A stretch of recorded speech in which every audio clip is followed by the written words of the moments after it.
Glorious has been in the PC peripheral market for quite some time now, but only recently did the company really got into the custom mechanical keyboard scene.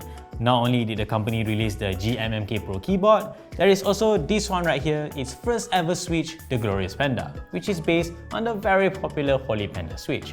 Overall, it's a pretty decent switch, but there are some shortcomings here and there.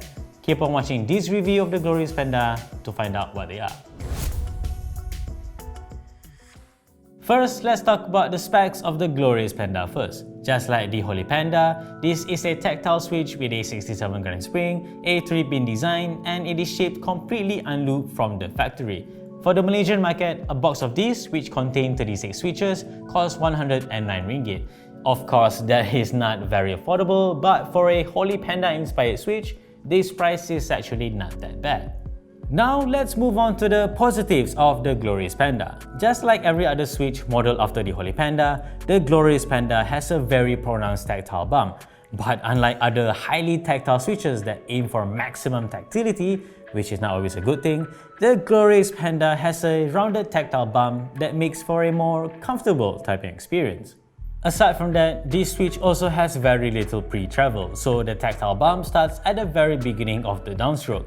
Granted, this does make me bottom out quite easily, but I do find myself typing more accurately after switching, no pun intended, to the Glorious Panda. The pronounced but not overly so tactile bump definitely contributes to this. And then there is the sound profile of the Glorious Panda. Every activation of the switch produces something like a snappy sound of sorts. While quite loud, it's not exactly unpleasant. Once these switches are filmed and looped, I imagine it will sound even better. There's definitely potential for them to sound a lot more talky than what it is now.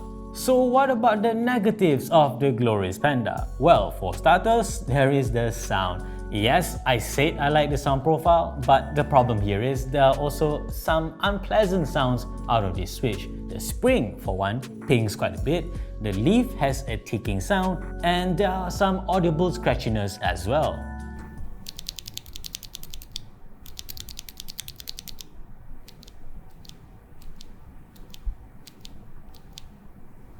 These issues can be fixed by simply lubing the Glorious Panda, but that brings me to my next problem with the switch. Because it is unlooped from the factory, beginners or folks that simply don't want to loop or film the switch will not be able to bring out the maximum potential of the Glorious Panda. Taking the positives and negatives of the Glorious Panda together, this is definitely not the best switch out of the box. But take the time to loop and film them, it will sound and feel very good, especially for a Holy Panda inspired switch. On top of that, for 109 ringgit for 36 switches, which comes out to about 3 ringgit per switch, it is actually one of the more affordable Holy Panda inspired switch in the market now. Plus, this is also very accessible because it is brought in by SunCycle as well as DotaTech, so you can just order them quite easily online. Now I'll leave you guys with a sound test of the Glorious Panda on the MK65N3 with an MT3 keycap set. Like this video if you like it, subscribe to our channel if you haven't already, and always stay tuned for more good stuff to come here next riff.